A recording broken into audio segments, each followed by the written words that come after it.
here we are, all ready to take you down to Pine Ridge for another visit with Lum and Abner.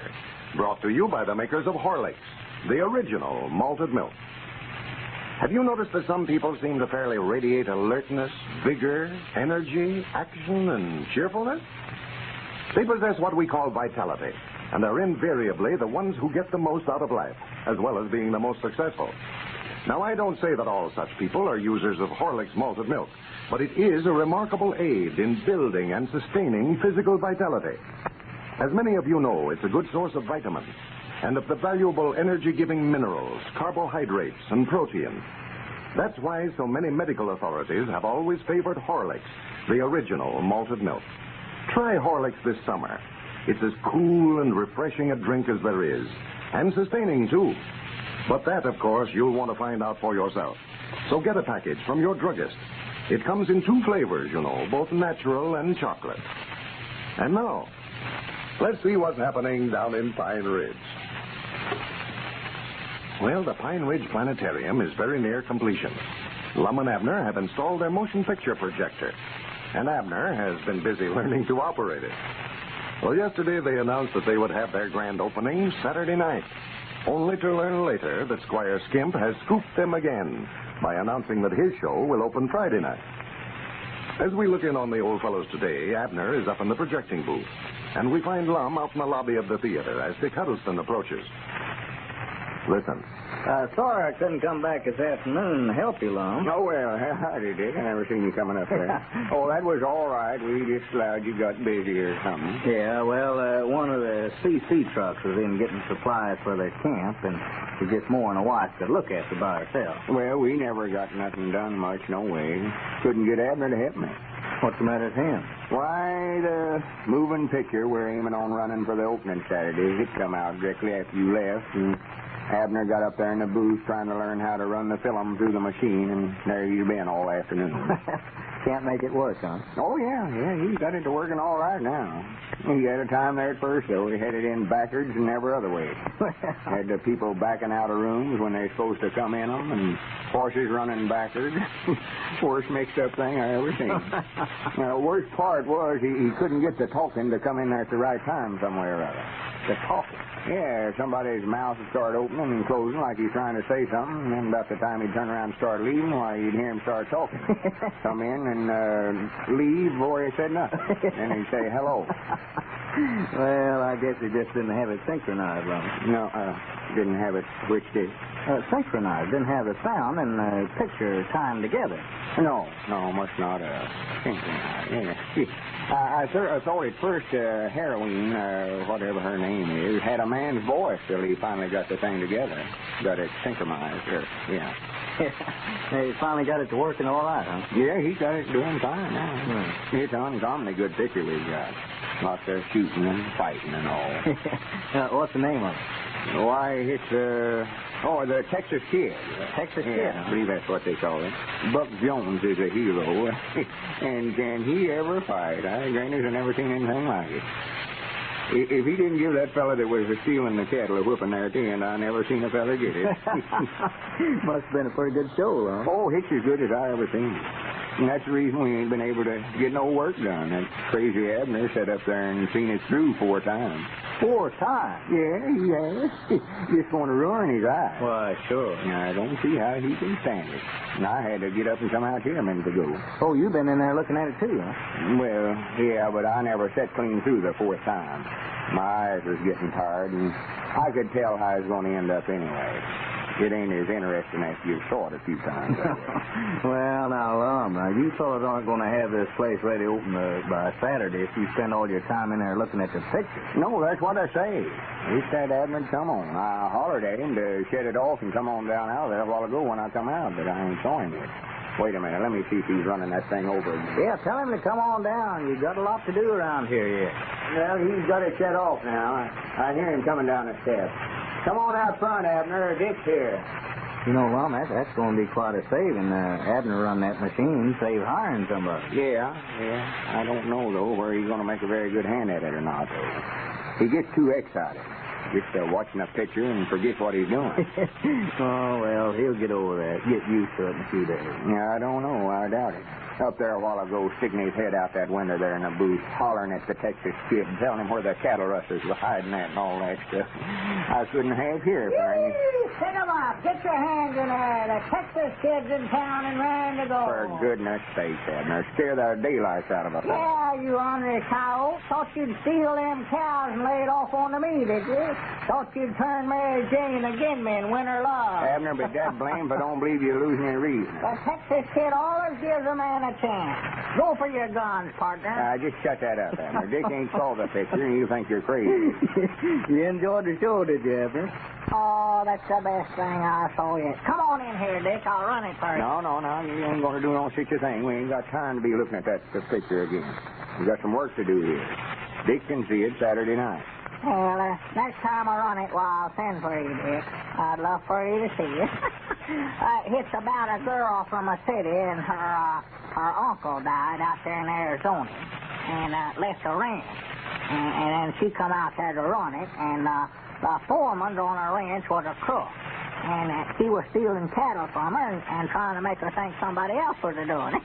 That is, till the Texas kid come along. And she fell in love with him, and he fell in love with her. Well, first, though, the Texas kid was a crook, too. Yeah. He was an outlaw with a price on his head, don't you know? Oh, yeah. As you're right there at the opening, he was standing there reading a sign on a tree, had his picture on it, and offering $1,000 for him, dead or alive. Yeah. That's how come him to go out there in Arizona. Yeah, that's right. Yeah, Lum seen it, too. But I could tell the minute he rid up there on that horse that he was an all right feller, though. Oh, yeah. Don't you know, he stopped and knocked that feller down for whipping that horse. Oh, yeah, he got awful mad about that. Yeah. Yeah, I don't blame him neither. I saw the time I'd like to have did the same thing if I could have fit like he can. He is a scrapper. Yeah, but he changed his ways after he met Mary Jane, though. Oh, yeah. She had him as docile as an old cow there before the thing was over. Well, I never blamed him, though, for what he done wrong. Don't you know, there at first, recollect when he was reading that reward sign and he got to sort of recollecting back what all had happened, and you could just see his mind working there. Yeah, sort of thinking out loud.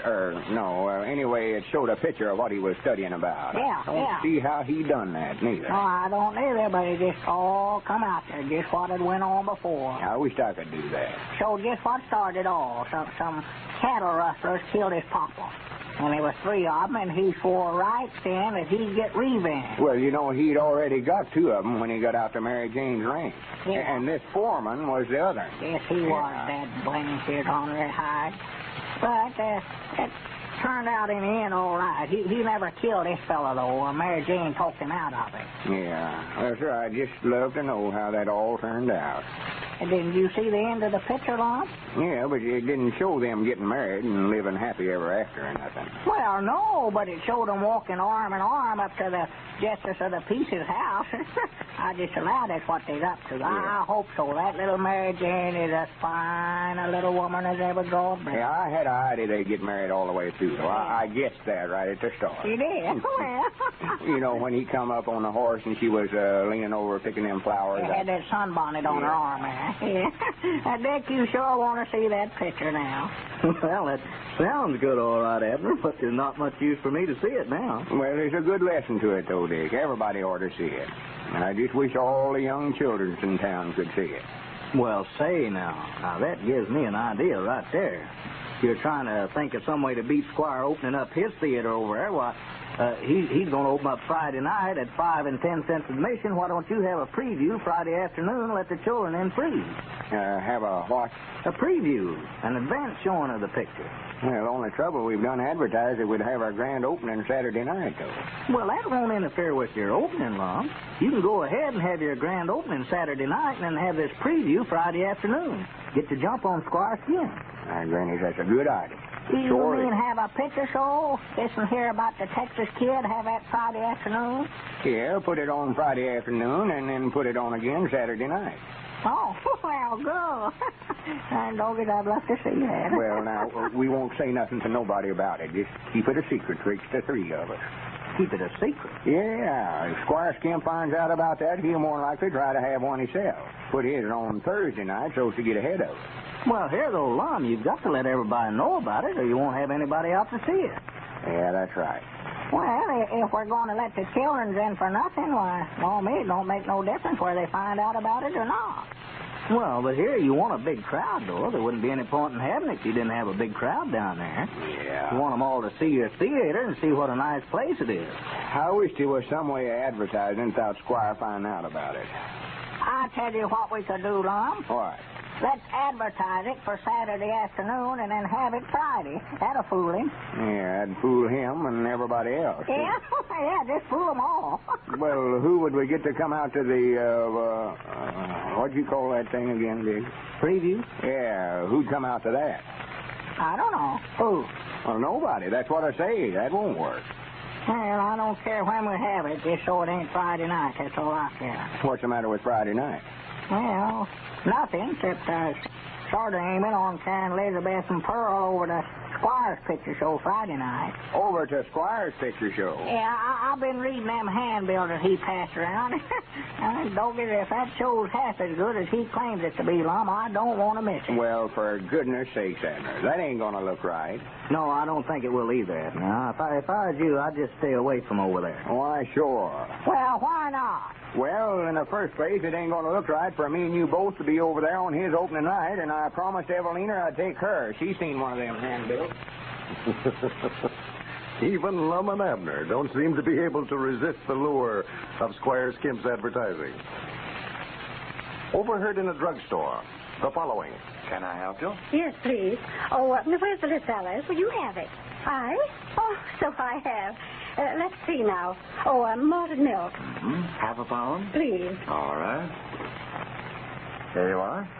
And the next, please. Just a minute, Anne. You're not going to buy that kind. Yes, why not? Why don't you get Horlicks? I always do. Well, isn't it more expensive, though? Sure it is. And this kind is just as good, madam, I assure you. Don't you believe it, Anne. I've tried them all, and they're not a patch on Horlicks. You take my tip and try some. Well, all right. Change it for me, please. Surely, madam. Anything else? No, that's all just now, thanks. Oh, how about you, Alice? Nothing for me. Gee, Anne, I'm glad you bought the Horlicks. You sure are going to be glad. Alice is right. It does not pay to experiment with cheaper imitations of Horlicks. They don't give the same satisfaction. Good druggists know this and do not substitute. Smart shoppers know it, too, and always insist on Horlicks, the original malted milk.